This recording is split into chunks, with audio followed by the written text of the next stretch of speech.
Brad. Dito na ako. Managal pa rin, lasing ka na? Bukas pa lang eh. Umaga na tayo. Ano Ano na lang, malashat ka na lang muna tol. Kaya na, umaga pa. Umaga na ako, pre. Magdilag pa ako. Malashat na lang tol. Layo pa ako pupuntahan. Pare, gabi talaga. Kaya pa yan. Pare ha. Pre, mag-drive pa ako eh. Parang di ko na ata kaya mag-drive. Mamaya ka na matulog, pare, meron pa May tayo. pupuntahan pa ako mamaya eh. Ano tol, dito na ako. Ingat pare. Ingat baga. Oy, ingat. Sayang, meron pa oh. Hindi ko ubus oh. Uy, lasing ka na ata, pre. Hindi, pre, di ako lasing. Ano, tulog. Ano tol, dito na ako. Ingat pare ha. Tol, ingat. Tol. Sabi nga, pre, huwag na uwi na. Oo, tol. Hindi kayo lasing, pre. Kaya mo lang uwi na eh. Nak, nasan ka na? Nasa pauwi pa lang ako. Galing Kasi, akong work. kasi nak, sinisingil na tayo dito sa bahay natin. May pumunta na dito para putulin yung tubig natin, pati ilaw. Di pa tayo nakakabayad, ilang buwan na. Pwede pakiusapan niyo muna. Hinihintay ko lang yung sahod na parating eh. Hindi ba pwede nak, mapaaga na muna yan? Hinihintay ko pa nga eh. Hindi na kami pwede mag-advance kasi nga, nakapag-advance na ako last month, di ba? Marami kasing bayarin yung kapatid mo na kailangan ko na talaga ng pera. Wala ka ba pwede mautangan dyan? Sige na. Pauwi na ako. Gagawin ko na lang ng paraan. Ha? Sige nak, ingat ka dyan. Sige.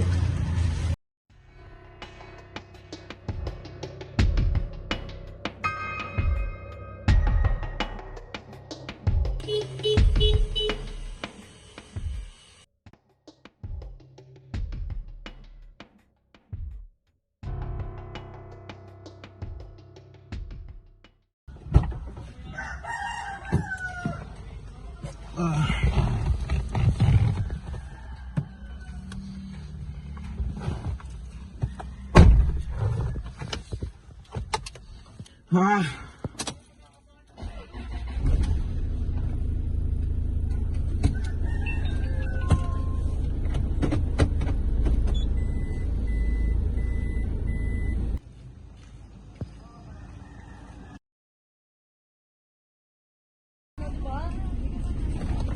Hala, yung babae na bangga!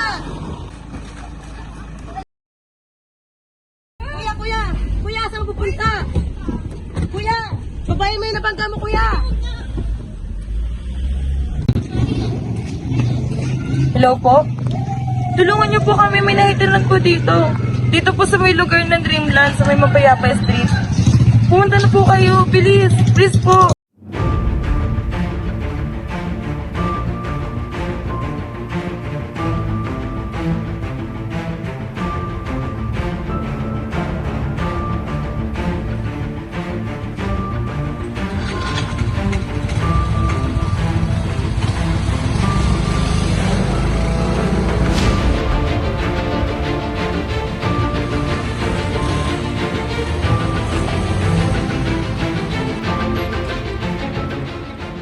Kami na yung area. Tabi.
Okay, good morning. Maupo ka, pare.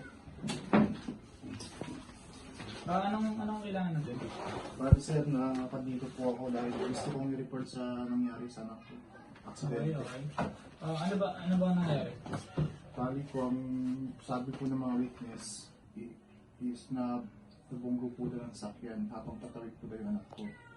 Okay, Tapos okay. ngayon, hinahanap po namin kung sino yung kabunggo doon sa anak ko ay yung driver ng sakyan. Okay. Kailan nangyari to, pare? Walang buto na.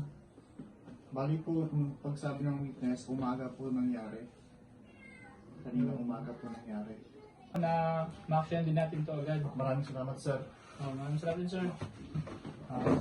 Thank you.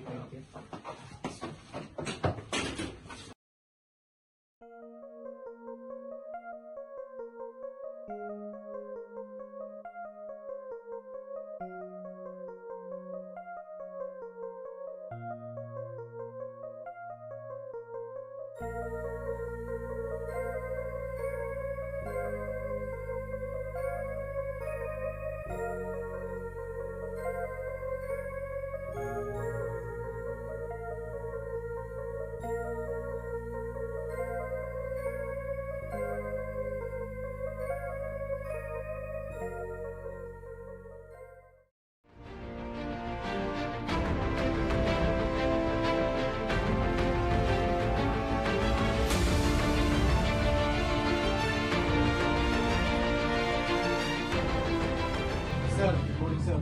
Morning.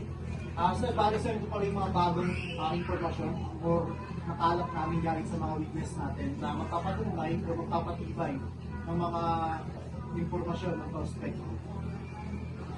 Sir.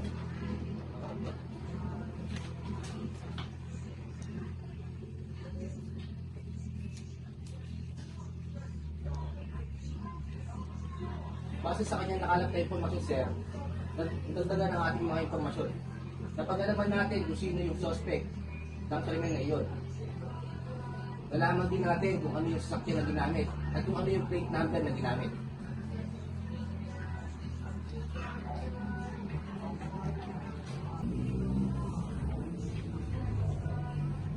Sapat na nga ito upang matukoy kung sino talagang may kagagawan nito.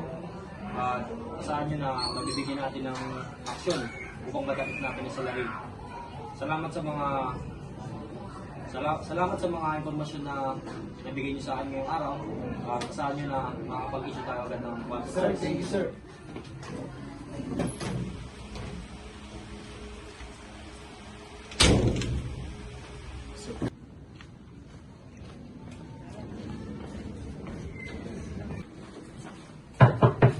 Tao po!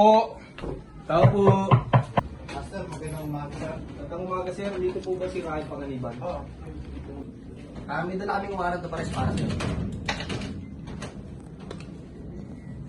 Warrant of arrest? Hindi ko po alam to. Ano po ito? Sir, huwag na yung tumanggi sir. Ayun po yung papatunay, ebidensya at mga witness namin na tinuturo ikaw yung lead suspect sa nangyaring krimen. Sige, kunin mo na yan. Huwag na yung tumanggi sir. Ikaw ay inaaresto namin sa salang reckless imprudence resulting homicide. Ikaw ay may karapatang manahimik o magsawalang kibo. Ano man ang iyong sasabihin ay maaaring gamitin pabor o laban sa iyo sa anumang hukuman. Ikaw ay mayroon din karapatang kumuha ng tagapagtanggol na iyong pinili. At kung wala kang kakayahan, ikaw ay pagkakalam sa iyo ng pamahalaan. Naunawaan mo ba ito? Sige, tara na.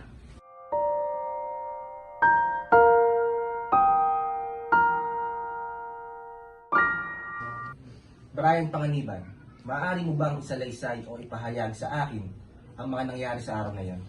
Yes, sir. Bale, galing po ako sa birthday ng kaibigan ko. Pagpatak po ng alas 6, malis na po kami. Pumunta po ako sa kotse ko. Bale, pagdating ko po sa Mapayapa Street, may isang babae na dumaan. Dahil sa kahiduan ko, sir, nabangga ako po. Hindi ko na po alam yung gagawin. Kaya minaniobra ko na lang po yung kotse iniiwan ko po yung nabangga ko sir. So, ang ibig sabihin, dahil nahilo ka, nagkaroon ng inuman doon sa may pinuntahan mo. Yes sir. So, dahil dyan,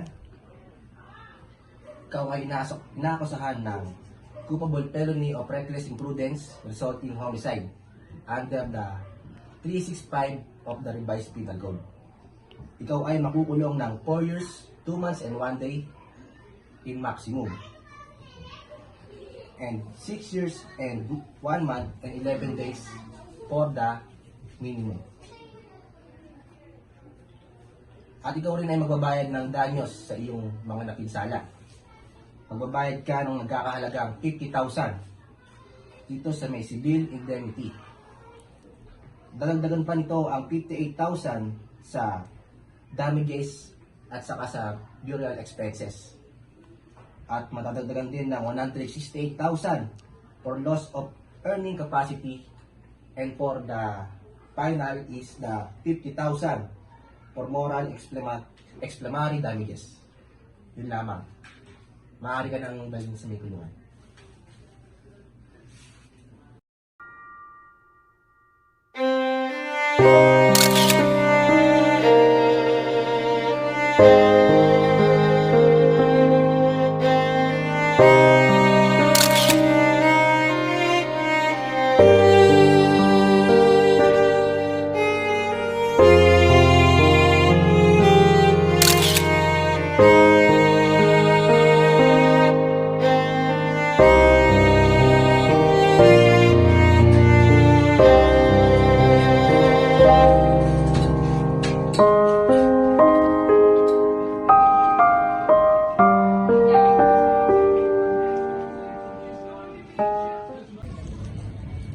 Prepared na. Diam dito kasi gilid. Boy, Ben, doon ka, Ben. Kung lang nanonood ka lang.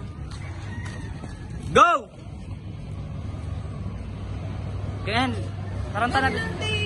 Dito na. Lapitan mo natin. Uy! Ay, totoo nga si Ben, sabi.